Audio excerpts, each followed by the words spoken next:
হরিশমঙ্গল চণ্ডীর ব্রত যে নারী করে, সব দুঃখ চোখের জল মা তার হরে। জয় মা মঙ্গলচণ্ডীর জয়। বন্ধুরা, আজ আমি এই ভিডিওর মাধ্যমে বৈশাখ মাসের পবিত্র হরিশমঙ্গল চণ্ডীর ব্রত কথা পাঠ করে শোনাব। তাই ভিডিওটি মনোযোগ সহকারে শ্রবণ করুন। আপনি এই দিন উপবাস রাখুন কিংবা নাই রাখুন, অবশ্যই একবার হলেও শ্রবণ করুন মা মঙ্গলচণ্ডীর ব্রত কথা। এতে মা মঙ্গলচণ্ডী কৃপা লাভ করবেন আপনি। বন্ধুরা, আজ 7ই বৈশাখ 21শে এপ্রিল মঙ্গলবার হরিশমঙ্গল চণ্ডীর ব্রত পালিত হবে। তাই আজকের এই পবিত্র দিনে একবার হলেও শ্রবণ করুন মা মঙ্গলচণ্ডীর ব্রত। ভিডিওটির মূল পর্বে যাওয়ার আগে যারা চ্যানেলে নতুন রয়েছেন, অবশ্যই চ্যানেলটি সাবস্ক্রাইব করে পাশে থাকা বেল বাটনটি ক্লিক করে অল নোটিফিকেশান অন করে রাখবেন এবং ভিডিওটি ভালো লাগলে লাইক শেয়ার করে দিবেন আপনার আত্মীয় স্বজন বন্ধু বান্ধবদের মধ্যে, যাতে তারাও এই ভিডিওর মাধ্যমে অনেক বেশি উপকৃত হতে পারেন। এবং কমেন্টে জয় মা মঙ্গলচণ্ডীর জয় কথাটি লিখতে একদমই ভুলবেন না। তো চলুন বন্ধুরা, মা মঙ্গলচণ্ডীর ব্রত কথা শ্রবণ করা যাক।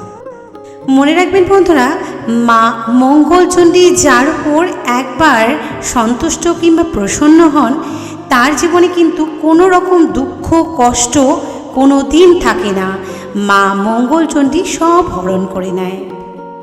চলুন তাহলে ভক্তি ভরে শ্রবণ করা যাক মা মঙ্গলচণ্ডীর ব্রত কথা। হরিশমঙ্গলবারের ব্রত, বৈশাখ মাস। ব্রত ফল। এই ব্রত কুমারী ও সধবা সকলেই করতে পারেন।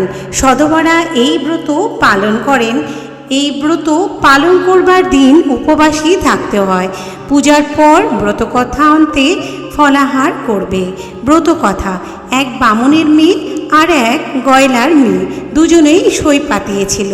বামুনের মেয়ে বৈশাখ মাসের প্রতি মঙ্গলবার উপবাসী থেকে মা মঙ্গলচণ্ডী অর্থাৎ হরিশমঙ্গলবারে ব্রত করতেন আর ব্রত কথা শুনতেন।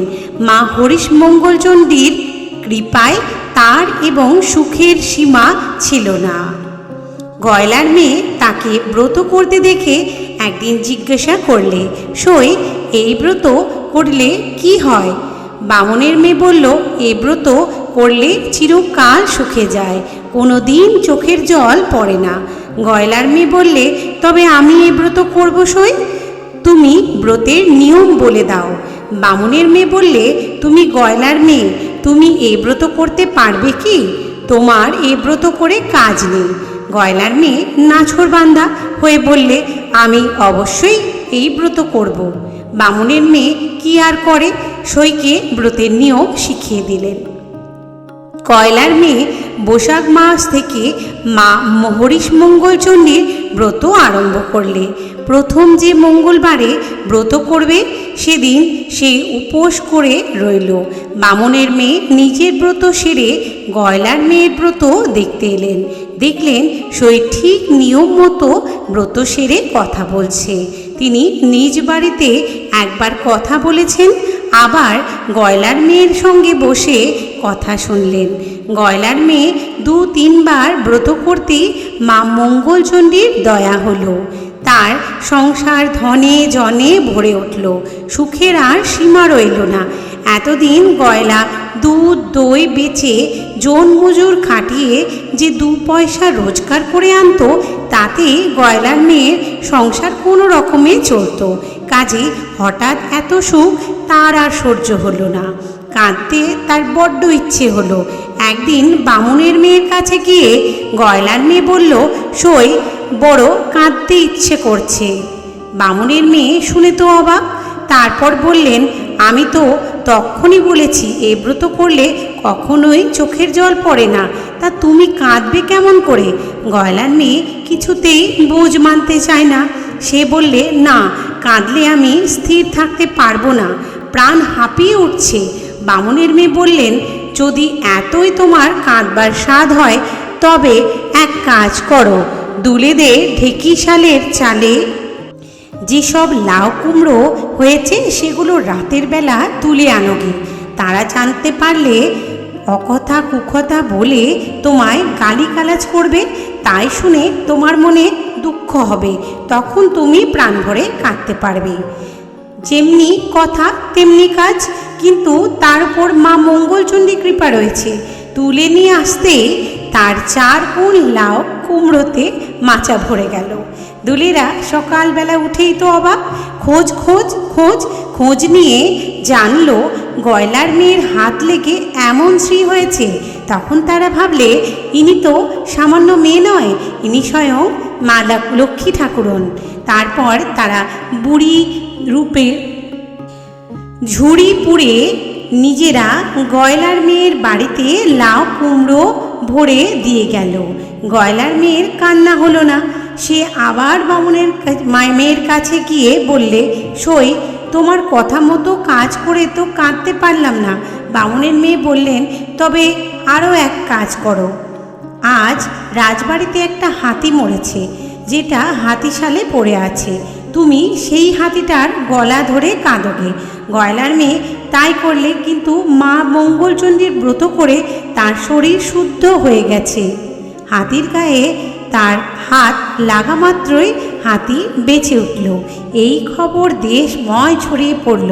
লোকে বলা বলি করতে লাগলো, ইনি তো সামান্য মেয়ে নন, ইনি সাক্ষাৎ মা ভগবতী।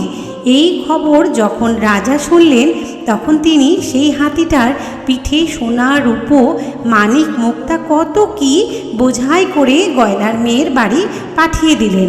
গয়লার মেয়ের আর কান্না হলো না, কেবল সুখই বাড়তে লাগলো। সে আবার বামুনের মেয়ের কাছে গিয়ে বললে, সই তোমার কথা মতো কাজ করে কেবলই সুখ বেড়ে যাচ্ছে। এমন একটা উপায় বলে দাও না, যাতে খানিক কাঁদতে পারি।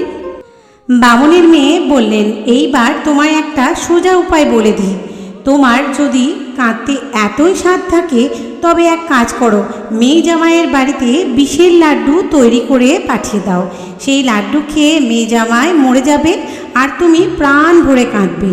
গয়লার মেয়ে তাই করলে। বাড়ির চাকর লাড্ডুর হাঁড়ি মাথায় নিয়ে করে চলল। বৈশাখ মাস, রোদের ভয়ানক তেজ। পথ চলে চাকরটা জল তেষ্টা পেল। সে তখন একটা পুকুরের ধারে হাঁড়িটা নামিয়ে জল খেতে নামলো। এদিকে মা মঙ্গলচণ্ডী ভাবলেন, আমার ভক্তের দুর্বুদ্ধি হয়েছে। এই বিষের লাড্ডু খেয়ে তার মেয়ে জামাই মরে যাবে, তার চোখের জল পড়বে। যতদিন সে আমার ব্রত করবে, ততদিনের মধ্যে যদি তার চোখের জল পড়ে, তবে তো আমার ব্রত আর কেউ করবে না। এই ভেবে মা মঙ্গলচণ্ডী তার পদ্মহস্ত হাঁড়ির গায়ে বুলিয়ে দিলেন। ভৃত্য সন্ধেবেলা মেয়ে জামাইয়ের বাড়ি পৌঁছালো। চাকরকে জামাই বাড়ি পাঠিয়ে দিলে গয়লার মেয়ে এলো চুলে সদরে দাঁড়িয়ে কেবল রাস্তার দিকে তাকাচ্ছে। যে কারো কুসংবাদ পাবে অমনি কাঁদতে আরম্ভ করবে। এমন সময় দেখলে চাকরটা হাসতে হাসতে আসছে। গয়লার মেয়ে কান্না সুরে ওগো মাগো বলে কাঁদবার উদ্যোগ করছিল। চাকরটি সেই ভাব দেখে অবাক হয়ে বললে, তুমি অমন করছো কেন গো? তেনারা সকলে তো ভালোই আছেন। তেনারা লাড্ডু খেয়ে কত সুখ্যাতি করলেন, আসবার সময় আমার রাহা খরচটুকুও দিলেন। শুনে গয়লার মেয়ে না রাম না গঙ্গা কিছুই বললেন না, গুম হয়ে বসে রইল। না কাঁদতে পেরে তার ভারী কষ্ট হতে লাগলো। সে অমনি বামুনের মেয়ের কাছে ছুটে গিয়ে বললে, সই কাঁদতে না পেরে দম বন্ধ হবার উপক্রম হয়েছে। তুমি শিগগির যদি এমন একটা উপায় না করে দাও যাতে প্রাণ ভরে কাঁদতে পারি, তাহলে আর কিছুতেই বাঁচব না। বামুনের মেয়ে এবার বড়ই বিরক্ত হলেন। খানিক ভেবে বললেন, হ্যাঁ, এবার আমি একটা মতলব ঠাউরেছি, এই আর ফসকাবে না। তুমি এক কাজ করো, কাল মঙ্গলবার, কাল বৈশাখ মাসের মঙ্গলবার, কাল তুমি সকালবেলায় উঠেই গরম গরম মাছের ঝোল ভাত রেঁধে খেয়ে বেড়ে বসে থাকবে। ব্রত থাকবে না। গয়লার মেয়ে তাই করলে। ব্রত আর সেদিন করল না। ব্রত বন্ধ করাতে মা মঙ্গলচণ্ডী বিরূপ হলেন। সেদিন তার স্বামী মরল, ছেলে মরল, জামাই মরল, গরু বাছুর মরল, ধান চালের গোলায় আগুন লাগলো, যেখানে যা ছিল সব যেন কর্পূরের মতো উবে গেল। এতদিন পরে সে যে কাঁদবার জন্য অস্থির হয়েছিল, তখন তার কাঁদবার খুব সুযোগ হলো। যে সে দিন রাত হাহা করে বুক চাপড়ে মাথা খুঁড়ে চুল ছিঁড়ে কাঁদতে লাগলো। কান্নার বিরাম নাই, 7 দিন 7 রাত অবিরাম তার কান্না চলল। পাড়া পড়শিরা তার কান্নার জ্বালায় অতিষ্ঠ হয়ে উঠল। আজ মঙ্গলবার 8 দিন, ভোর হয় এমন সময় তার মুখ দিয়ে বেরিয়ে পড়ল, হে মা হরিশমঙ্গল চণ্ডী, আমার এ কী করলি মা? যেই মুখ থেকে এ কথা বেরোলো, অমনি মা মঙ্গলচণ্ডী বৃদ্ধার বেশ ধরে আশাবাড়ি নিয়ে ঠুকঠুক করে তার কাছে এসে বললেন, তুই না কাঁদবার জন্য তোর শোয়ের কাছে বারবার উপায় জানতে চেয়েছিলি? তোকে চোখের জল ফেলতে সে কতবার বারণ করেছিল, তবুও তোর স্বাদ হলো। কাঁদবার তা কী করব বল? তোর কতদিনের স্বাদ, প্রাণ ভরে কাঁদবি, এখন দিন রাত কাঁদ। গয়লার মেয়ে তখন বৃদ্ধার পা দুখানি জড়িয়ে ধরে বললে, মা তুমি রক্ষে করো, প্রাণ ফেটে যাচ্ছে, বাচ্চাদের মুখখানি কতদিন দেখিনি, যাতে আমার সব ফিরে পায়, তাই করো মা। মা হরিশমঙ্গল চণ্ডীর দয়া হলো। তিনি গয়লার মেয়েকে বললেন, আজ মঙ্গলবার, এক্ষুনি আমার ব্রত করে তারপর সেই ঘটের ফুল জল নিয়ে সকলের গায়ে ছিটিয়ে দিবি, তাহলে সকলেই বেঁচে উঠবে। আর কখনোই বৈশাখ মাসের প্রতি মঙ্গলবারে আমার ব্রত করতে ভুলিসনি, কখনোই চোখের জল ফেলবার চেষ্টা করিসনি। এই বলে তিনি অদৃষ্ট হয়ে গেলেন। গয়লার মেয়ে তখন স্নান করে শুচি হয়ে ব্রতের আয়োজন করে ব্রত করলে আর নিজের ব্রতের কথা বললে। ব্রত শেষে ঘটের ফুল জল ছিটিয়ে দিলে। দেখতে দেখতে সকলে বেঁচে উঠল, যেখানে যেমন ছিল সব আবার তেমনই হলো। মেয়ে জামাইয়ের ওখানেও ফুল জল পাঠিয়ে দেওয়া হলো, তারাও বেঁচে উঠল। সেদিন মহানন্দে গয়লার বউ বামুন ভোজ করালে, আবার নিয়মিত ব্রত করতে লাগলো। মা হরিশমঙ্গল চণ্ডীর কৃপায় দিন দিন তার শ্রীবৃদ্ধি হতে লাগলো। ব্রতের বিধান, এই হরিশমঙ্গলবার ব্রত যে আজীবন ভক্তি ভরে বছর বছর বৈশাখ মাসের প্রতি মঙ্গলবারে করে, সে সুখী থাকবে, তার কোনো দিন কোনো বিপদ আপদ হবে না, কোনো দিন তাকে চোখের জল ফেলতে হয় না। এই ব্রতের কথা যে বলে আর যে শোনে, তারা দুজনেই সমান ফল লাভ করে। পূজার উপচার, ফুল, তুলসী পাতা, দূর্বা, আলো চাল, কাঁঠালি কলা, মঙ্গল ঘট আর আম্রপল্লব। অতঃপর হরিশমঙ্গলবারের ব্রত সমাপ্ত হইল। জয় মা মঙ্গলচণ্ডীর জয়। তো বন্ধুরা, এবার আমরা মা মঙ্গলচণ্ডীর মন্ত্রপাঠ শুনে নেব। সোনার মঙ্গলচণ্ডী রূপোর বালা, কেন মা মঙ্গলচণ্ডী এত বেলা? হাসতে মেলতে পাটের শাড়ি পরতে, সোনার দোলায় দুলতে শাখা শাড়ি পরতে, তেল হলুদ মাখাতে, আঘাটায় ঘাট করতে, অপতের পথ করতে, অরাজকের রাজ্য দিতে, আই বুড়োর বিয়ে দিতে, হাপতির পুত দিতে, নির্ধনের ধন দিতে, চোখের বন্ধন ঘুচাতে, কানার চক্ষু দিতে, অন্ধের নাড়ি দিতে, অন্তকালে স্বর্গ দিতে, তাই এত বেলা। সোনার মঙ্গলচণ্ডী রূপোর বালা, কেন মা মঙ্গলচণ্ডী এত বেলা?